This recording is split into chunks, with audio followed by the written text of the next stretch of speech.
Hi friends, പുതിയൊരു വീഡിയോയിലേക്ക് സ്വാഗതം.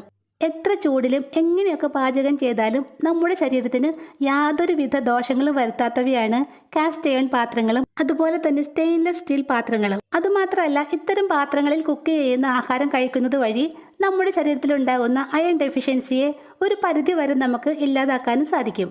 എന്നാൽ ഇതുപോലുള്ള ഇരുമ്പ് തവകളും ചീനച്ചട്ടികളും ഒക്കെ ക്ലീൻ ചെയ്ത് പാചകത്തിന് പരുവപ്പെടുത്തിയെടുക്കുക എന്നുള്ളത് വല്ലാത്തൊരു ടാസ്ക് തന്നെയാണ്. ആ ഒരൊറ്റ കാരണം കൊണ്ട് മാത്രമാണ് നമ്മിൽ പലരും ഇതുപോലുള്ള ഇരുമ്പിൻ്റെ പാത്രങ്ങളൊന്നും വാങ്ങിക്കാത്തത്, ശരിയല്ലേ? എത്ര തുരുമ്പെടുത്ത് പഴക്കം ചെന്ന ഇരുമ്പിൻ്റെ പാത്രങ്ങളും അതുപോലെ തന്നെ പുതിയതായിട്ട് വാങ്ങുന്ന കാസ്റ്റ് അയൺ പാത്രങ്ങളും ഒക്കെ വെറും ഒറ്റ ദിവസം കൊണ്ട് തന്നെ മയക്കിയെടുത്ത് പാചകത്തിന് പരുവപ്പെടുത്തിയെടുക്കാൻ സാധിക്കും. അതെങ്ങനെയാണെന്ന് കണ്ടാലോ? 4 വർഷം മുന്നേ ചപ്പാത്തി ഉണ്ടാക്കാനായിട്ട് ഞാൻ വാങ്ങിച്ച തവയാണിത്. ഒട്ടും കട്ടിയില്ലാത്ത തകിടാണ് കേട്ടോ ഇത്. ഇതിലിട്ട് മുട്ട വറുത്താൽ പോലും ഒട്ടിപ്പിടിക്കും. അതുമാത്രമല്ല, നന്നായിട്ട് കറയും ഇളകി വരും. അത് കാരണം ഞാനിത് ഉപയോഗിക്കാറേ ഇല്ലായിരുന്നു. ആദ്യം തന്നെ നമുക്ക് ഈ പാത്രം ഒന്ന് കഴുകിയെടുക്കാം. നല്ല കട്ടിയിലാണ് ഇതിൽ തുരുമ്പ് പിടിച്ചേക്കുന്നത്. ഇത് കഴുകിയെടുക്കുന്നതിന് വേണ്ടി നമുക്കിതിലേക്ക് ഒരൽപ്പം ഡിഷ് വാഷ് ഒഴിച്ചു കൊടുക്കാം.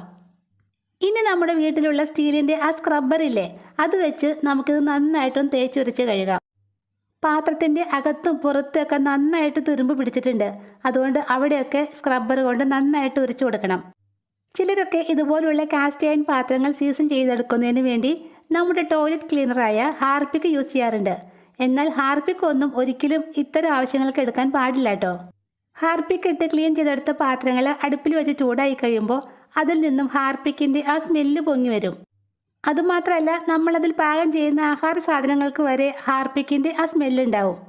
സ്ക്രബ്ബർ വെച്ച് ഉരച്ചതിന് ശേഷം നമുക്കിതൊന്ന് കഴുകിയെടുക്കാം. ഇതാ കണ്ടോ, തുരുമ്പുകറിയൊക്കെ നന്നായിട്ട് ഇളകി പോകുന്നുണ്ട്. തുരുമ്പൊക്കെ ഇളകി പോയെങ്കിലും നമ്മുടെ പാത്രത്തിന് ഒട്ടും തന്നെ മിനുസം കിട്ടിയിട്ടില്ല. അതിനുവേണ്ടി നമുക്ക് അടുത്ത സ്റ്റെപ്പ് ചെയ്യാം. കഴുകിയെടുത്ത പാത്രത്തിലേക്ക് കുറച്ച് ഉപ്പിട്ട് കൊടുക്കാം. ഞാനിവിടെ കല്ലുപ്പാണ് ഇട്ട് എടുക്കുന്നത്.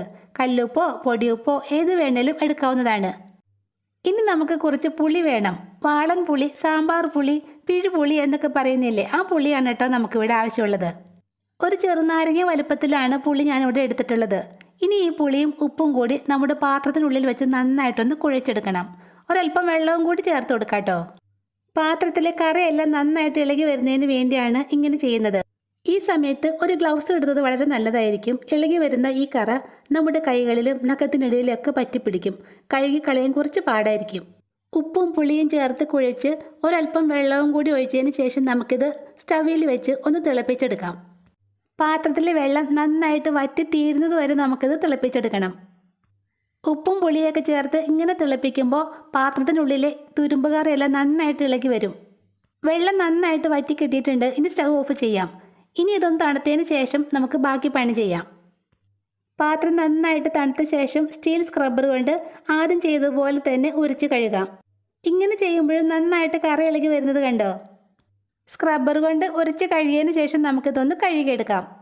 എത്ര കറ പിടിച്ച ഇരുമ്പിൻ്റെ പാത്രങ്ങളും വളരെ പെട്ടെന്ന് തന്നെ സീസൺ ചെയ്തെടുക്കാനുള്ളതാണ് നമ്മുടെ അടുത്ത സ്റ്റെപ്പ്. ഡിഷ് വാഷൊക്കെ ഇട്ട് പാത്രം കഴുകിയെടുത്തതിന് ശേഷം നമ്മൾ ഉപ്പും പുളിയായിട്ട് കഴുകിയില്ലേ, ആ സ്റ്റെപ്പ് നമുക്ക് ഒഴിവാക്കാമായിരുന്നു. ഈ ലാസ്റ്റ് സ്റ്റെപ്പ് മാത്രം ചെയ്താൽ മതിയായിരുന്നു എന്നെനിക്ക് തോന്നിപ്പോയി. അത്രയ്ക്ക് എഫക്റ്റീവ് ആയിരുന്നു കേട്ടോ ഈ സ്റ്റെപ്പ്. ഇരുമ്പ് തവ സീസൺ ചെയ്തെടുക്കാനുള്ള നമ്മുടെ ലാസ്റ്റ് ടിപ്പ് ചെയ്യാനായിട്ട് ഈ ഒരു ഒറ്റ സാധനം മാത്രം മതി. ഇതെന്താണെന്ന് ചിലർക്കൊക്കെ മനസ്സിലായി കാണും. നമ്മുടെ മുത്തശ്ശിമാരൊക്കെ ഇരുമ്പ് പാത്രങ്ങൾ ക്ലീൻ ചെയ്തെടുക്കുന്നതിന് വേണ്ടി പണ്ട് മുതൽക്ക് ഉപയോഗിച്ചു വരുന്ന ഒരു സാധനമാണിത്. വേറെ ഒന്നുമല്ല, നമ്മുടെ മുരിങ്ങയില്ലേ, ആ മരത്തിൻ്റെ തോലാണിത്. മുരിങ്ങ മരത്തിൻ്റെ തടിയിൽ നിന്നും 2 കഷ്ണം തോലാണ് ഞാനിവിടെ മുറിച്ചെടുത്തിട്ടുള്ളത്. ഇനി ഇത് നന്നായിട്ടും ചതച്ചെടുക്കാം. അമ്മി ഉണ്ടെങ്കിൽ അമ്മിയിൽ വെച്ച് ചതച്ചെടുക്കാം. അല്ലെങ്കിൽ ഇതുപോലുള്ള കല്ലിൻ്റെ മുകളിൽ വെച്ച് ഇങ്ങനെ ചതച്ചെടുത്താലും മതി. 2 പീസ് മുരിങ്ങാത്തോലും ഞാനിവിടെ നന്നായിട്ട് തന്നെ ചതച്ചെടുത്തിട്ടുണ്ട്.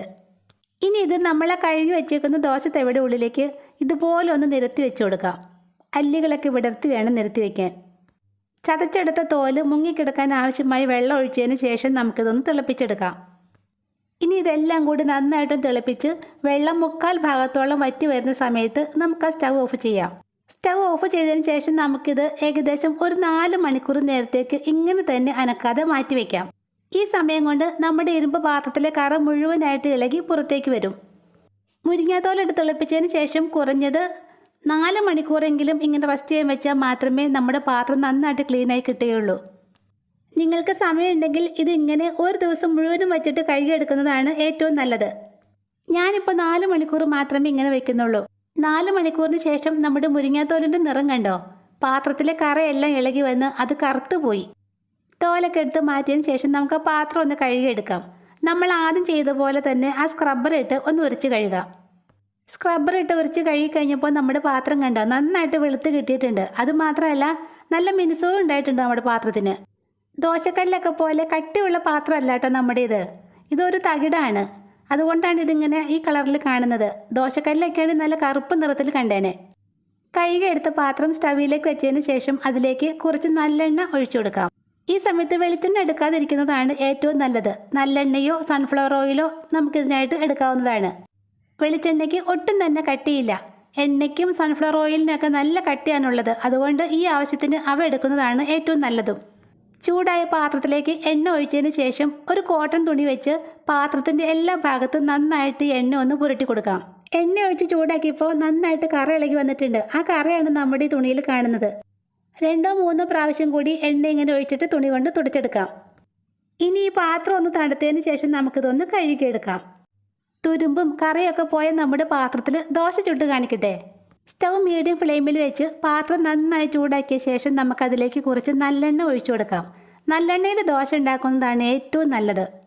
നല്ല ടേസ്റ്റും നല്ല മണവും ആയിരിക്കും ദോശയ്ക്ക്. പിന്നെ തവയിൽ എണ്ണ പുരട്ടാനായിട്ട് സിലിക്കൺ ബ്രഷൊക്കെയാണ് ചിലരൊക്കെ ഉപയോഗിക്കുന്നത്. അതൊക്കെ നമ്മുടെ ആരോഗ്യത്തിന് വളരെ ഹാനികരമാണ് കേട്ടോ. അതുകൊണ്ട് നമ്മുടെ നാടൻ ചകിരി കൊണ്ട് ഇങ്ങനെ ഒന്ന് തൂത്ത് കൊടുത്താൽ മാത്രം മതി. ഇനി ഇതിലേക്ക് ഒരു കയ്യിൽ മാവ് കോരി ഒഴിച്ച് നന്നായിട്ടും സ്പ്രെഡ് ചെയ്ത് കൊടുക്കാം.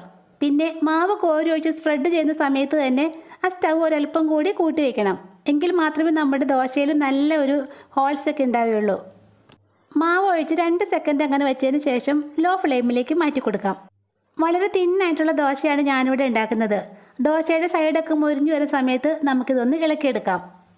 ഇതാ കണ്ടോ, ഇതുപോലുള്ള ചട്ടുകം കൊണ്ട് വളരെ ഈസി ആയിട്ട് തന്നെ നമുക്കിത് ഇളക്കിയെടുക്കാവുന്നതാണ്. നല്ല നോൺ സ്റ്റിക്ക് പാത്രം പോലെ ആയില്ലേ നമ്മുടെ തവയപ്പോൾ. ഇനിയിപ്പോൾ കുറച്ച് കട്ടിയായിട്ടുള്ള ദോശയാണ് ഇഷ്ടമെങ്കിൽ അങ്ങനെയും ചുട്ടെടുക്കാം. അതും ഞാനിവിടെ കാണിക്കുന്നുണ്ട്. പാത്രത്തിലേക്ക് ഒരല്പം എണ്ണ തൂത്തതിന് ശേഷം ഒരു കയ്യിൽ മാവ് കോരി ഒഴിച്ച് ചെറുതായിട്ടൊന്ന് പരത്തി കൊടുക്കാം. ഒരു വശം വെന്തതിന് ശേഷം നമുക്കിത് തിരിച്ചിട്ട് കൊടുക്കാം. കണ്ടോ, നോൺ സ്റ്റിക്ക് തവയിലൊക്കെ ഉണ്ടാക്കുന്നത് പോലെ തന്നെ വളരെ എളുപ്പത്തിൽ നമ്മുടെ ഇരുമ്പ് ചട്ടിയിൽ നമുക്ക് ദോശ ഉണ്ടാക്കിയെടുക്കാം, ഒട്ടും ഒട്ടിപ്പിടിക്കാതെ. അപ്പോൾ ഇന്ന് കാണിച്ച ഈ ടിപ്സ് ഇതുപോലെ തന്നെ ഫോളോ ചെയ്യുകയാണെങ്കിൽ എത്ര തുരുമ്പ് പിടിച്ചതും കറ പിടിച്ചതുമായ ഇരുമ്പിൻ്റെ ചട്ടികൾ നമുക്ക് ഈസി ആയിട്ട് നോൺ സ്റ്റിക്ക് ആക്കി എടുക്കാൻ പറ്റും. പിന്നെ ദോശയൊക്കെ ഉണ്ടാക്കി കഴിഞ്ഞതിന് ശേഷം ഈ പാത്രം കഴുകേണ്ട ആവശ്യമില്ല കേട്ടോ. അതിലുള്ള ആ എണ്ണ തൂത്ത് കളയാതെ തന്നെ നമുക്കതൊരു കവറിലിട്ട് പൊതിഞ്ഞ് കെട്ടി വയ്ക്കാം. ഇനിയിപ്പോൾ ഇത് കഴുകി വെക്കണമെന്ന് നിർബന്ധമുള്ളവരാണെങ്കിൽ കഴുകിയതിന് ശേഷം നന്നായിട്ട് തുടച്ച് ഉണക്കിയെടുക്കണം. അതിനുശേഷം ഇതിലേക്ക് ഒരല്പം എണ്ണ പുരട്ടി അകത്തും പുറത്തേക്ക് എണ്ണ പുരട്ടിയതിന് ശേഷം ഒരു കവറിലിട്ട് പൊതിഞ്ഞ് വെച്ചാൽ മതി. വായു സമ്പർക്കം ഉണ്ടാകുമ്പോഴാണ് നമ്മുടെ ഇരുമ്പ് പാത്രം എല്ലാം പെട്ടെന്ന് തുരുമ്പെടുത്ത് പോകുന്നത്. അപ്പോൾ ഇങ്ങനെ എണ്ണ പുരട്ടിയ ശേഷം കവറിലിട്ട് അടച്ചു വയ്ക്കുകയാണെങ്കിൽ നമ്മുടെ പാത്രം ഒരിക്കലും തുരുമ്പെടുക്കില്ല. ദീർഘനാൾ നമുക്ക് ഈ ഒരു പാത്രം തന്നെ യൂസ് ചെയ്യാവുന്നതാണ്.